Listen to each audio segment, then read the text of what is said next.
Perkenalkan, nama saya Anggun Permatasari, NIM 2002010023 dari Prodi Rekayasa Sistem Komputer, Fakultas Komputer.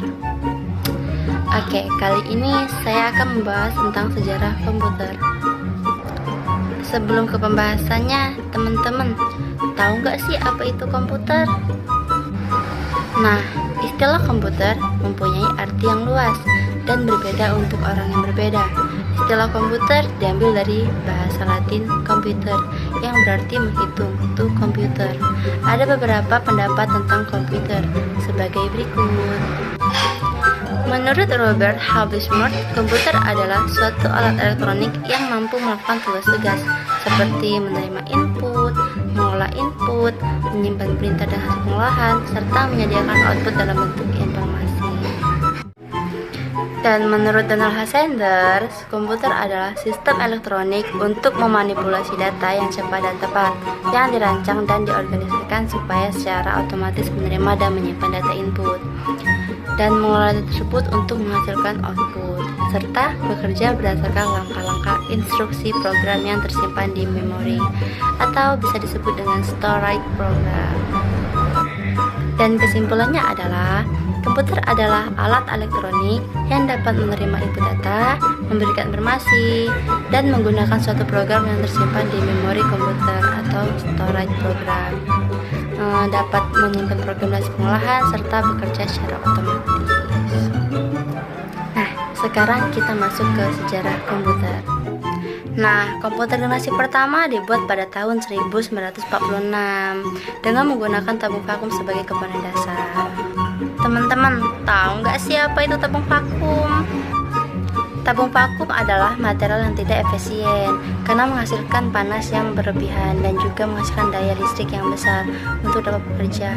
Ya, jadi pemborosan ya guys. Komputer generasi pertama menggunakan bahasa mesin, yang mana merupakan bahasa pemrograman yang paling dasar, yang hanya dapat dipahami oleh komputer. Jadi manusia nggak paham ya guys.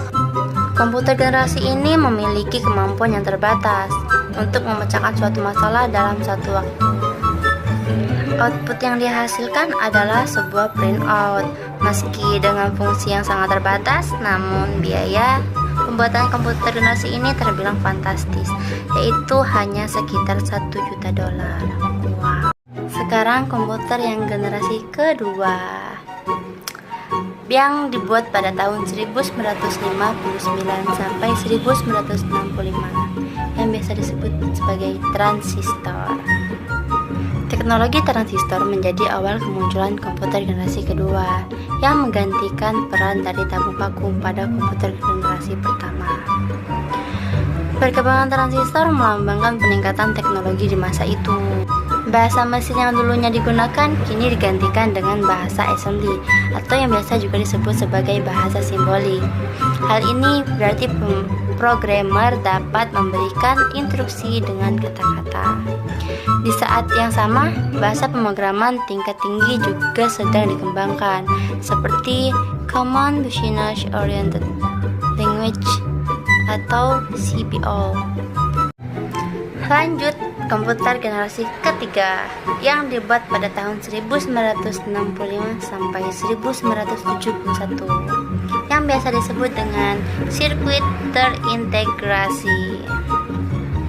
Pada komputer generasi ketiga ini menggunakan integrated circuit, menggantikan transistor sebagai komponen komputer. Transistor pada generasi ini telah diminiaturkan dan ditaruh pada IC. Satu buah IC terdiri dari beberapa transistor, resistor, dan kapasitor. IC pertama kali dikembangkan oleh Jack Kilby, seorang insinyur listrik yang mana kemudian dianugerahkan hadiah Nobel atas penemuannya tersebut. Bagaimana tidak, dengan penemuannya tersebut memberikan peningkatan yang signifikan terhadap kecepatan dan efisiensi dari sebuah komputer, serta membuat komputer di generasi ini jauh lebih kecil dibanding komputer sebelumnya.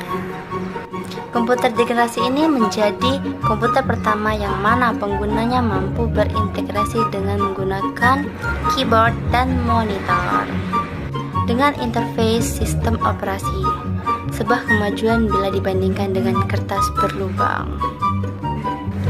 Lanjut, komputer generasi keempat.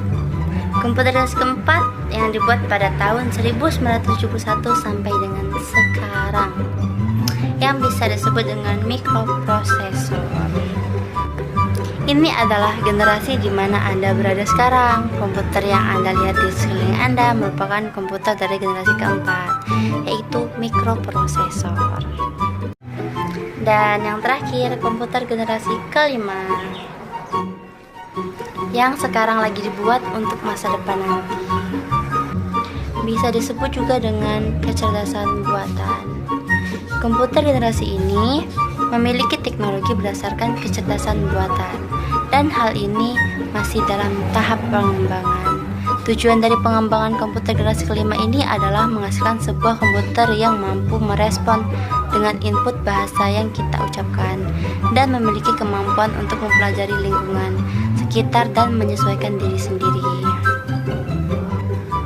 Komputer kuantum, molekuler, dan nanoteknologi menjadi kunci dari teknologi komputer generasi ini.